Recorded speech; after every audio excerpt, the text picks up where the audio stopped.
Jadi dari itu Bapak hadirin rahimakumullah, mari kita perbanyak persiapkan diri kita dengan sebaik-baiknya untuk menyongsong malam awal Rajab.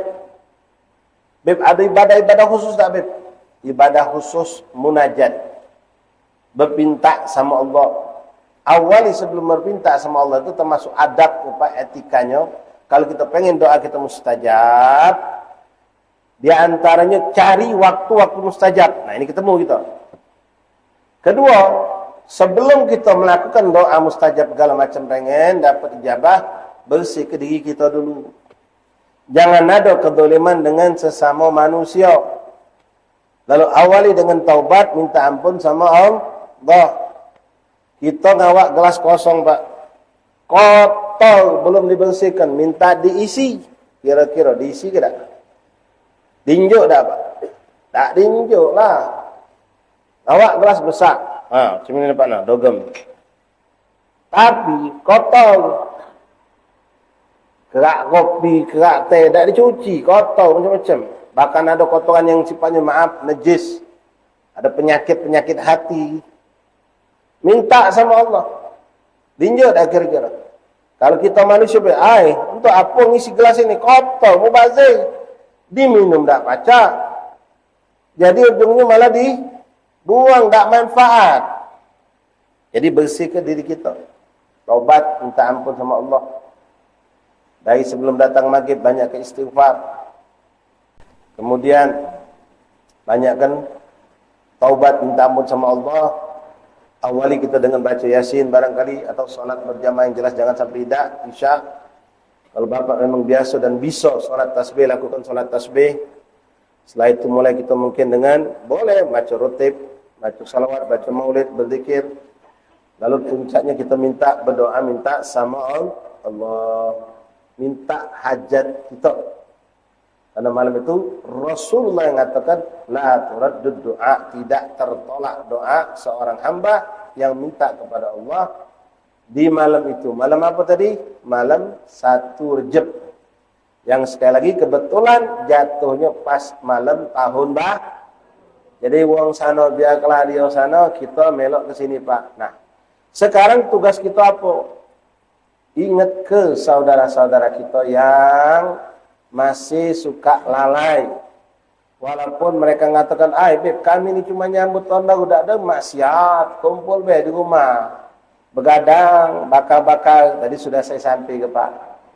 Kira-kira baik Pak. Antara dua tadi, ashabul yamin, ashabul shimal. Yang ini begadang dengan berzikir. Yang ini begadang nyambut tahun baru dengan bakar-bakaran atau dengan musik atau keladak maksiat. Kalau duit kok orang ini laju malam itu Pak. Tahu laju. Meninggal. Apa sebutan di luar? Oi, si Ujang meninggal, nyambut tahun baru. Lagi tahun baruan meninggal. Yang ini? Meninggalnya. Lagi berzikir. Nyambut awal dari sini bela ketingoan. Yang mana yang indah, yang mana yang buruk. Walaupun tidak maksiat. Kemudian yang saya sampaikan tadi, kira-kira kalau Rasulullah bertanya sama kita, kau pernah kan begadang sama anak kau, sama bini kau, tahan kau keluar ke modal, beli jagung, beli bla bla bla bla macam-macam untuk nyambut tahun baru. Tapi pernah tak kau begadang untuk aku, kata Rasulullah? Apa jawab kita?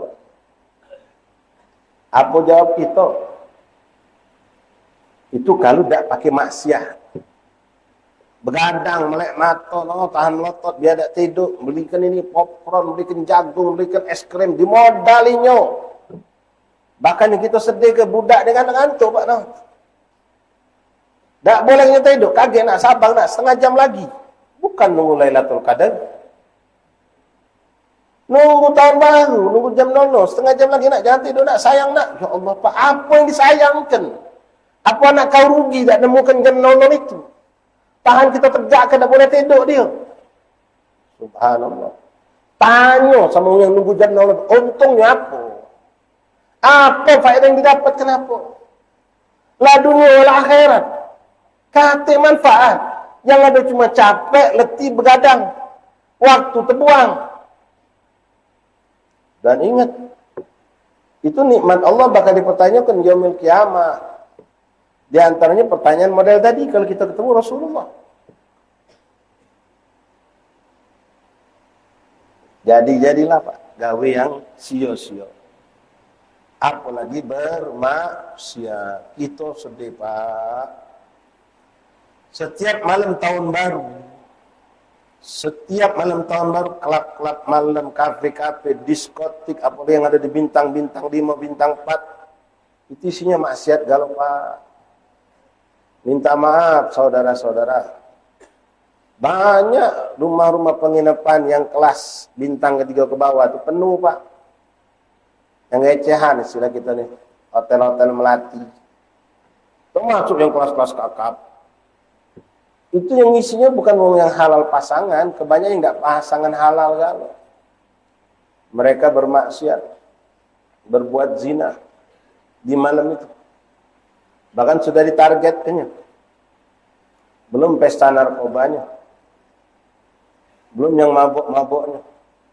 Yang berzina, naudzubillah, banjir di mana-mana. Di saat itulah laknat Allah bakal turun.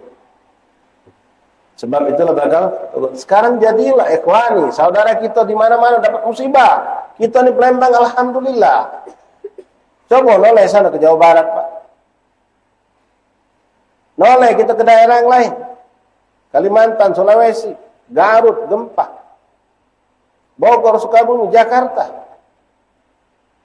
Kita alhamdulillah. Apa pantas seorang muslim bergembira senang-senang. Apalagi dengan musik, dengan segala macam hiburan. Sementara saudaranya merintih. Menangis. Malam dah acak tidur, banjir Pak. Entah banjir rob, apalagi banjir bandang. Tapi sekarang tak punya rumah. Nunggu pemerintah bangun ke entah kapan selesainya. Kita di sini nak senang-senang. Tak pantas itu ikhwan. Mana rasa persaudaraan? Terlepas mereka itu muslim. Bahkan seandainya mereka yang bukan muslim pun tak pantas. Karena sama-sama kita.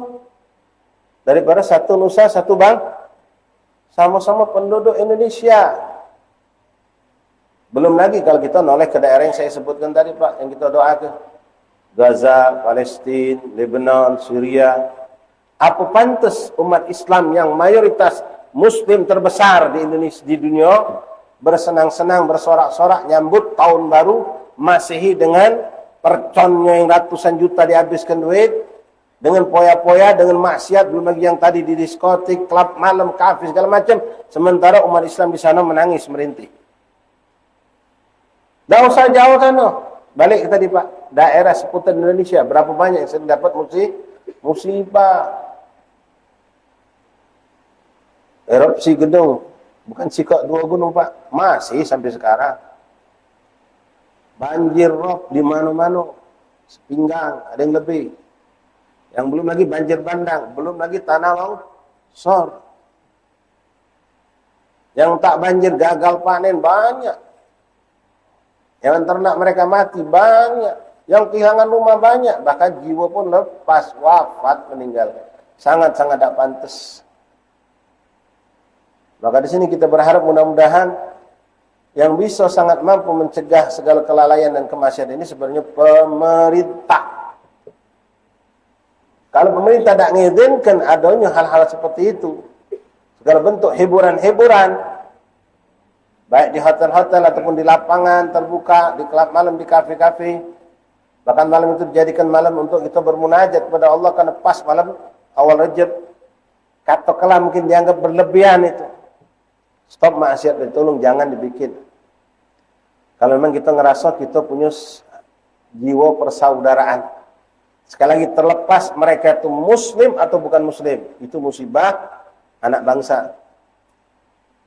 Tak pantas. Apalagi kita sebagai muslim. Mayoritas daerah yang kena musibah itu adalah muslim. Yang terjadi di Timur Tengah. Jelas semuanya muslim sedang dizalimi oleh orang kafir. Sini kita nak joget-joget, nak senang-senang. Tak pantas. Bahkan, jadikanlah kesempatan malam tahun baru itu yang alhamdulillah bertepatan dengan awal Rajab. kita bermunajat